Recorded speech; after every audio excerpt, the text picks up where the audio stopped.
ಮಾಸ್ತಿಗುಡಿ ದುರಂತದಲ್ಲಿ ಸಾವಿಗೀಡಾಗಿದ್ದ ಕಳನಟ ಅನಿಲ್ ನೆನಪು ಇನ್ನೂ ಮಾಸಿಲ್ಲ. ಅಷ್ಟರೊಳಗೆ ಅನಿಲ್ ಅವರ ಜಾಗವನ್ನು ತುಂಬಲು ಮತ್ತೊಬ್ಬ ಕಲಾವಿದನ ಎಂಟ್ರಿಯಾಗಿದೆ.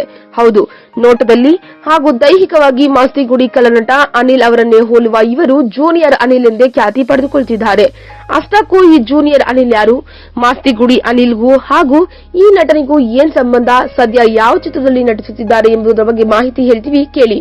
ಮಾಸ್ತಿಗುಡಿ ಚಿತ್ರದ ಕಳನಟರಾಗಿದ್ದ ಅನಿಲ್ ಅವರನ್ನೇ ಹೋಲುವಂತೆ ಬೆಳ್ಳಿತೆರೆಗೆ ಸಂಜಯ್ ಎಂಬ ಹೊಸ ಹುಡುಗನೊಬ್ಬ ಎಂಟ್ರಿ ಕೊಟ್ಟಿದ್ದಾನೆ. ಇವರನ್ನ ನೋಡಿದ ಚಿತ್ರಪ್ರೇಮಿಗಳು ಜೂನಿಯರ್ ಅನಿಲ್ ಎಂದು ಬಿಂಬಿಸುತ್ತಿದ್ದಾರೆ. ಅಷ್ಟೇ ಅಲ್ಲದೆ ಇದು ಕಾಕತಾಳೀಯವೋ ಅಥವಾ ಆಕಸ್ಮಿಕವೋ ಗೊತ್ತಿಲ್ಲ, ಆದರೆ ಸಂಜಯ್ ನೋಡಲು ಥೇಟ್ ಅನಿಲ್ ಅವರನ್ನೇ ಹೋಲ್ತಿದ್ದಾರೆ. ತಮ್ಮ ಖಡಕ್ ನೋಟ ಹಾಗೂ ತಮ್ಮ ಕಟ್ಟುಮಸ್ತಾದ ದೇಹದ ಮೂಲಕ ಗಾಂಧಿನಗರದ ಗಮನ ಸೆಳೆಯುತ್ತಿದ್ದಾರೆ. ಸಕಲೇಶಪುರ ಮೂಲದ ಸಂಜಯ್ ಕುಮಾರ್ ಗೌಡ ಹವ್ಯಾಸಿ ಕಲಾವಿದ. ಬೆಂಗಳೂರಿನಲ್ಲಿ ಶಿಕ್ಷಣ ಮುಗಿಸಿದ ಸಂಜಯ್ಗೆ ಕಲಾವಿದನಾಗಬೇಕು ಎಂಬ ಆಸೆ. ಹೀಗಾಗಿ ಸಿಕ್ಕ ಅವಕಾಶಗಳನ್ನು ಬಳಸಿಕೊಂಡು ಚಿತ್ರೋದ್ಯಮದ ನಂಟು ಬೆಳೆಸಿಕೊಂಡಿದ್ದಾರೆ. ಸದ್ಯ ಕಸ್ತೂರಿ ವಾಹಿನಿಯಲ್ಲಿ ಪ್ರಸಾರವಾಗುತ್ತಿರುವ ಅಣ್ಣಯ್ಯ ಧಾರಾವಾಹಿಯಲ್ಲಿ ನೆಗೆಟಿವ್ ಪಾತ್ರವನ್ನ ಸಂಜಯ್ ನಿರ್ವಹಿಸುತ್ತಿದ್ದಾರೆ.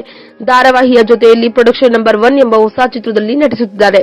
ಸದ್ಯದಲ್ಲೇ ಈ ಚಿತ್ರವೂ ಸಹ ಸೆಟ್ಟೇರಲಿದೆ. ಅಂದಹಾಗೆ ಮಾಸ್ತಿಗುಡಿ ಕಳನಟ ಅನಿಲ್ಗೂ ಸಂಜಯ್ಗೂ ಯಾವುದೇ ಸಂಬಂಧವಿಲ್ಲ. ಇದುವರೆಗೂ ಇವರಿಬ್ಬರು ಭೇಟಿ ಕೂಡ ಮಾಡಿಲ್ಲ. ಸಿಕ್ಕ ಅವಕಾಶಗಳನ್ನು ಬಳಸಿಕೊಂಡು ಪಾತ್ರಗಳಿಗಾಗಿ ಸಿದ್ಧವಾಗುತ್ತಿರುವ ಸಂಜಯ್ ಮುಂದೆ ಹೆಚ್ಚು ಹೆಚ್ಚು ಚಿತ್ರಗಳಲ್ಲಿ ನಟಿಸುವ ಉದ್ದೇಶ ಹೊಂದಿದ್ದಾರೆ. ಅದಕ್ಕಾಗಿ ಸಖತ್ ತಯಾರಿಯನ್ನು ಸಹ ನಡೆಸುತ್ತಿದ್ದಾರಂತೆ. ಅನಿಲ್ ಅವರನ್ನ ಕಳೆದುಕೊಂಡಿದ್ದ ಸ್ಯಾಂಡಲ್ವುಡ್ ಚಿತ್ರರಂಗಕ್ಕೆ ಸಂಜಯ್ ಹೊಸ ಎಂಟ್ರಿ ಆಗುತ್ತಿದ್ದಾರೆ. ಸದ್ಯ ಸಂಜಯ್ ಅವರ ತಯಾರಿ ನೋಡುತ್ತಿದ್ದರೆ ಭವಿಷ್ಯದಲ್ಲಿ ಒಬ್ಬ ಉತ್ತಮ ವಿಲನ್ ಆಗುವ ಭರವಸೆ ಹುಟ್ಟಿಸಿದ್ದಾರೆ. ಈ ಮೂಲಕ ಅನಿಲ್ ಜಾಗವನ್ನ ತುಂಬಲು ಸಂಜಯ್ಗೆ ಉತ್ತಮ ಅವಕಾಶ ಇದಾಗಿದೆ ಎನ್ನಬಹುದು. ಈ ವಿಡಿಯೋ ಬಗ್ಗೆ ನಿಮ್ಮ ಅನಿಸಿಕೆ ಹಾಗೂ ಅಭಿಪ್ರಾಯಗಳನ್ನು ನಮ್ಮ ಕಮೆಂಟ್ ಬಾಕ್ಸ್ ನಲ್ಲಿ ತಿಳಿಸಿ.